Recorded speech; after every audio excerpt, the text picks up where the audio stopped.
Say Hind everybody. Today I am presenting the leftover question before you of previous topic atom and nuclear physics. So let's start. चलिए friends start करते हैं। 32 question है। नाभिकीय बल होते हैं तो ये नाभिकीय बल जो प्रोटोनों और न्यूट्रॉनों को नाभिक में बांधे रहते हैं उसे नाभिकीय बल कहते हैं। ये बहुत ही कम त्रिज्या के और शक्तिशाली होते हैं और इन पर आवेश नहीं होता है। तो इसमें क्या दिया गया, लघुपराशीय आकर्षीय एवं आवेश पर निर्भर नहीं होगा। आकर्षीय भी होते हैं लघुपराशीय, तो इसका हो जाएगा ए ऑप्शन। चलिए फ्रेंड्स 34 देखते हैं। इसमें क्या कहा गया है, हीलियम के नाभिक में होते हैं। ये होता है 2He4, जहाँ 4 है परमाणु भार, ये 2 है परमाणु क्रमांक। इसे Z से डिनोट करते हैं। ये Z होता है प्रोटोनों की संख्या के बराबर, तो इसमें परमाणु क्रमांक ये आ गई 2। इसमें पूछा है हीलियम के नाभिक में। अब नाभिक में क्या होते हैं, प्रोटॉन न्यूट्रॉन, इलेक्ट्रॉन बाहर चक्कर लगाते हैं। तो इसमें नाभिक में इलेक्ट्रॉन तो होंगे नहीं, तो इसमें प्रोटोनों की संख्या है 2 और न्यूट्रॉनों की संख्या है 2, तो इसका आंसर हो जाएगा ये सी।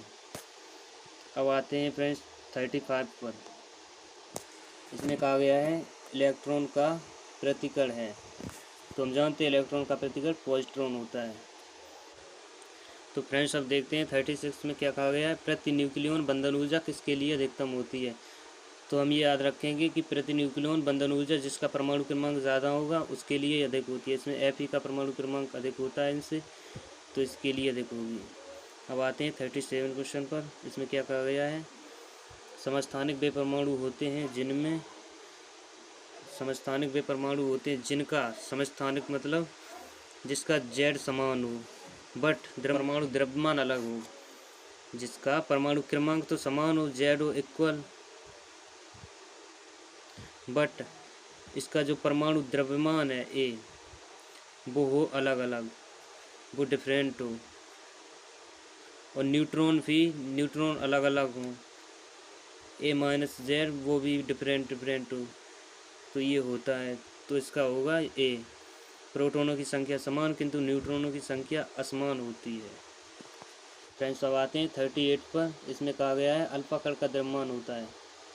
फ्रेंड्स इसमें कई बुकों में लिखा होता है कि अल्फा कण का द्रव्यमान 2 प्रोटोनों एवं 2 न्यूट्रॉनों के द्रव्यमान के योग के बराबर होता है, बट ऐसा नहीं होता है क्योंकि ऐसा द्रव्यमान क्षति के कारण होता है। द्रव्यमान का कुछ भाग न्यूट्रॉनों एवं प्रोटोनों का अल्फा कण के रूप में बने रहने में उपयोगी होता है, तो इसकी द्रव्यमान क्षति हो जाती है, इसलिए इसका थोड़ा कम होता है। 2 इलेक्ट्रॉनों एवं 2 न्यूट्रॉनों के योग से कम होता है। देखते हैं 40 क्वेश्चन में क्या कहा गया है। तो इसमें हीलियम की द्रव्यमान संख्या 4 और सल्फर की द्रव्यमान संख्या 32 है। सल्फर के नाभिक की त्रिज्या हीलियम के नाभिक की त्रिज्या से कितने गुना होगी। तो अब इसे देखते हैं। एक फार्मूला होता है R प्रोपोर्शनल A⁻1/3। तो ये RS कर देते हैं सल्फर के लिए और RH कर देते हैं हीलियम के लिए।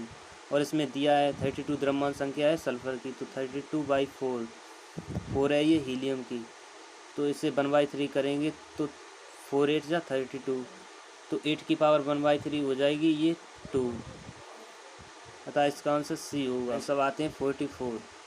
नाभिक की परमाणु संख्या Z है एवं परमाणु क्रमांक M है, तो न्यूट्रॉन की संख्या क्या होगी। तो न्यूट्रॉनों की संख्या होती है वो परमाणु द्रव्यमान M-Z, ये परमाणु क्रमांक है, तो इसका आंसर ए हो जाएगा। अब आते हैं 45 क्वेश्चन पर। इसमें क्या कहा गया है, अल्फा कण किस परमाणु का नाभिक होता है, ये पता होगा हीलियम का। अब आते हैं नेक्स्ट क्वेश्चन पर। इसमें कहा गया है 47 स्थायी नाभिक के लिए न्यूट्रॉन संख्या n है तथा प्रोटॉन संख्या Z के बीच इसमें रिलेशन पूछा है। तो 46 में देखते हैं, यहाँ न्यूट्रॉनों को डिनोट किया है n से और प्रोटोनों को Z से। प्रोटोनों को Z से डिनोट करते हैं। तो हल्के नाभिकों के लिए ये ध्यान रखना, हल्के नाभिकों के लिए N/Z का अनुपात होता है 1 और भारी नाभिकों के लिए होता है N/Z का मान 1 से बड़ा। तो इसे दोनों को कंबाइन करेंगे तो स्थायी नाभिक बन जाएगा, इसे इसलिए हो जाएगा NZ, ये हो जाएगा। इसका आंसर होगा डी। तो देखते हैं 50 क्वेश्चन। यदि एक हाइड्रोजन नाविक पूर्णतः ऊर्जा में परिवर्तित हो जाए तो उसकी एनर्जी होगी।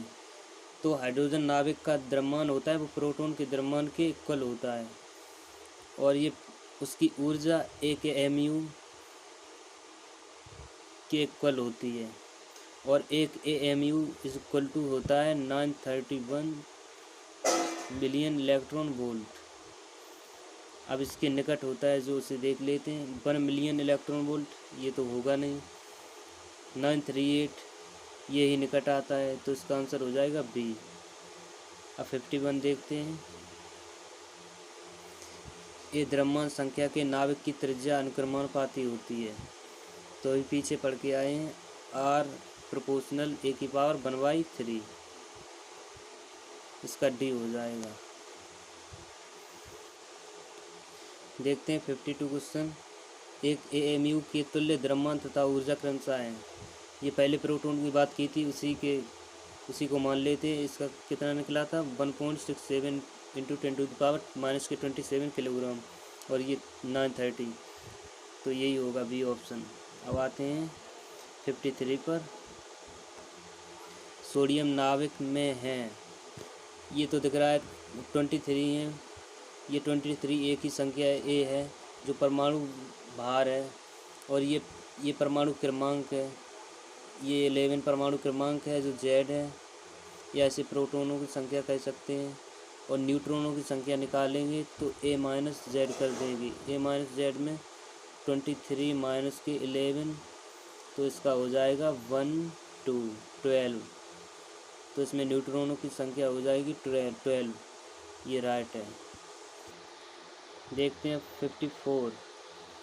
12C इसमें 6 कर लेंगे, 12C6, इसमें भी 6, 14C6, तो इसमें 12C6 परमाणु में की तुलना में 14C6 परमाणु में होते हैं। अब देखते हैं, ये इसका A1 हो जाएगा 12, और इसका Z1 हो जाएगा या P1 हो जाएगा 6, और ये A2 हो जाएगा 14,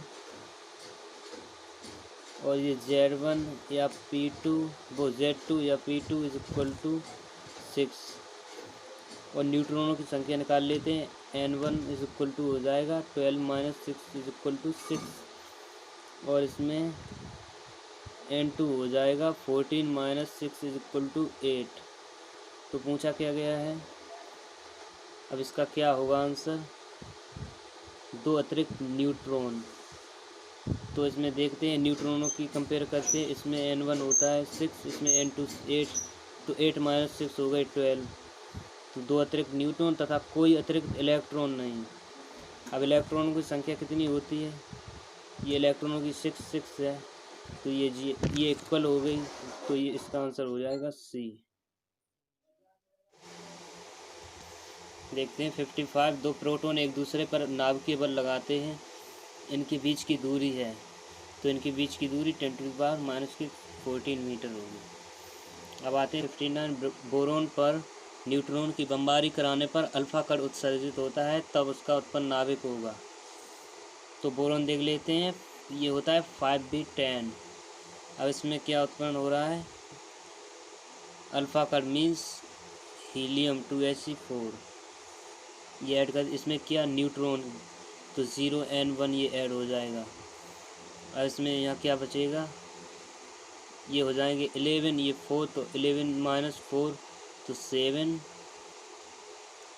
और यहाँ 5 2 में डिफरेंस कितना होगा 3, तो ये 3, तो ये 3 किसका होता है लिथियम, इसलिए आंसर है इसका C आंसर। 61 देखते हैं, निम्न में कौन सा समस्थानिक साधारणता विखंडनीय है। तो ये विखंडनीय, तो ये तो सब जानते होंगे। 92 यूरेनियम 235। नाभिकीय रिएक्टरों की क्षरण नियंत्रित होती हैं, ये किसकी होती हैं, कैडमियम की।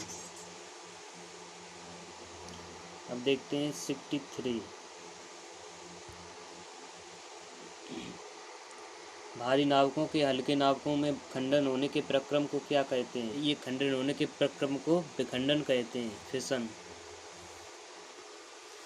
अब देखते हैं 64 परमाणु बम का विस्फोट निम्न के कारण होता है। तो परमाणु बम का विस्फोट ये होता है उच्च ताप के साथ विखंडन होता है इसका, तो ये नाभिकीय विखंडन हो जाएगा उच्च ताप के साथ। फ्रेंड्स देखते हैं 65 निम्न अभिक्रिया में ये दर्शाता है 2He4 + ZX Z+2 YA3 + A। तो फ्रेंड्स यहाँ मान लेते हैं ए, यहाँ ऊपर x मान लेते हैं, ये x मान लेते हैं परमाणु द्रव्यमान, ये y मान लेते हैं परमाणु क्रमांक। अब यहाँ लगा देते हैं आवेश एवं द्रव्यमान संरक्षण नियम। तो ये क्या होता है, ऊपर की संख्या जुड़ जाती हैं और नीचे की भी ऐड हो जाती हैं। तो 4 + A = A + 3 + x, यहाँ A कैंसिल हो जाएगा और x = हो जाएगा 1। अब ये नीचे लगाते हैं ये रूल, तो अब देखते हैं 2 + Z = Z+2 + y। तो यहाँ y तो 0 हो गया, तो y = 0। तो यहाँ जब 1 0 होगा तो यहाँ क्या होगा, न्यूट्रॉन ही होगा ये, तो ये हो जाएगा न्यूट्रॉन, डी ऑप्शन इसका क्या होगा, डी। फ्रेंड्स देखते हैं 66 किसी तारे में ऊर्जा उत्पत्ति का कारण होता है, ये होता है हल्के नाभिकों का संलयन, इसमें अत्यधिक ऊर्जा मुक्त होती है।